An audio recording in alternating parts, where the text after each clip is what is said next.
Принципно нямам две най-добри приятелки, обаче предполагам, че става въпрос за Тина и Катя. Значи, първо, чакай да стане 10 секунди. Така. Катя. Катя я познавам от 14 години, понякога супер много ма дразни, обаче просто тя си е най. Познаваме отлично, винаги знам какво ще каже и какво мисли по отделните теми или за даден човек.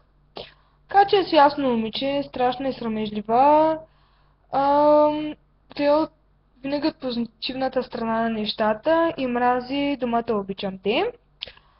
Сега Тина.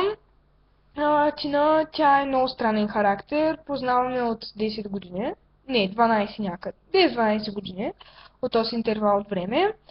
Тина е много инатлива, понякога доста често не знае какво иска, големи претенции, голямо нещо, понякога много ма дразни и да ми излезе един. Правила съм го като малка, както и да е. Като цяло е това. Тина, тя не е срамежлива, винаги си казва всичко направо, изобщо не е пука на момичето. Двете много си ги обичкам, страшно много съм свикнала с тях, понеже всеки ден съм с тях. И да, като цяло е това.